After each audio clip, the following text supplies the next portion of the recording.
there, he doesn't make a judgment about who was wrong and who was right. He doesn't really take sides one way or the other. You're left with the impression that here we have two good men, two great men, who simply could not agree. It was a judgment call. Paul, no doubt, had good reasons for not wanting to take Mark. I mean, missionary work is not child's play. And especially in those times, a weak link in the mission team could be the difference between life and death. However, Barnabas had his good reasons for believing that they should take Mark and give him another chance. And no doubt they both had good arguments. And they both were convinced that they were right. Ultimately, it was a judgment call. The reality is sometimes there are judgment calls in gospel work. It's not always a dogmatically right or wrong answer.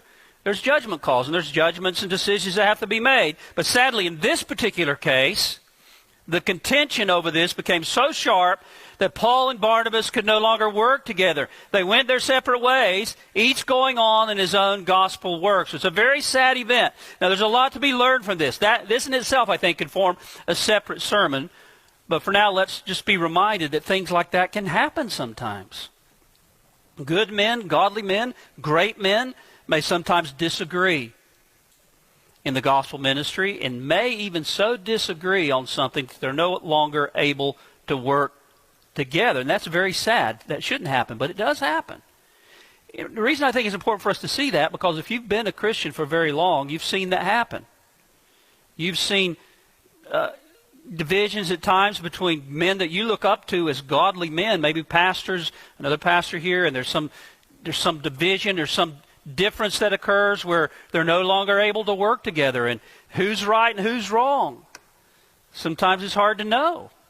Sometimes it's just a judgment call. It's just a different direction that God is leading one and the other. And so we shouldn't be happy about that when it happens, but we shouldn't be overly discouraged.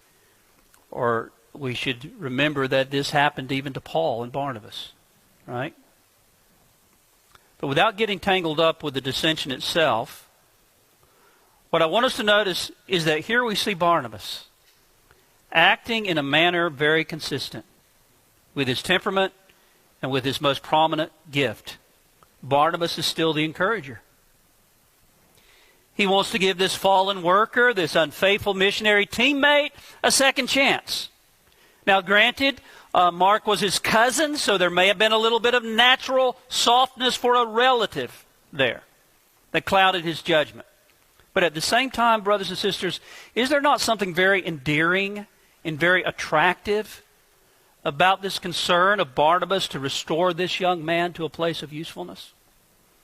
But not only is there something very endearing about this, whoever side you and I might be inclined to take in the dispute, the fact is that John Mark was, in fact, rescued. He did not become a permanent casualty to the ministry, which he might have if it were not for Barnabas. It's very interesting. How do we know that? How do we know that? Well, first of all, many years later, when Paul is in prison in Rome, about to die, he writes to Timothy, 2 Timothy 4:11, "Get Mark and bring him with you, for he is useful to me for ministry." Isn't that wonderful? I'm so glad that God put that little note in His Word, aren't you? We discover that many years later, Mark is not lost to the ministry. Paul sends for him, and Paul himself now has a high opinion of his usefulness. And we also discover from 1 Peter 5 that Mark accompanied and served the Apostle Peter for a time. And perhaps most importantly, brothers and sisters, this is the same Mark who became the author of the Gospel of Mark that we have in our New Testaments. So the point is this: Barnabas did not leave Mark to language in despair and regret because of his mistakes. He didn't write him off as a guy who could never make it in the ministry. And I think it's safe to assume that his confidence in Mark and his willingness to help him had a large part in encouraging this young man to not give up. Barnabas, the son of encouragement, was patient with the failures of others. He kept working with Mark. And eventually Mark becomes a very useful minister of the gospel. Brothers and sisters, I trust that we desire for our church to be the kind of church in which gifted young men with pastor or missionary potential are raised up and sent forth to serve Christ.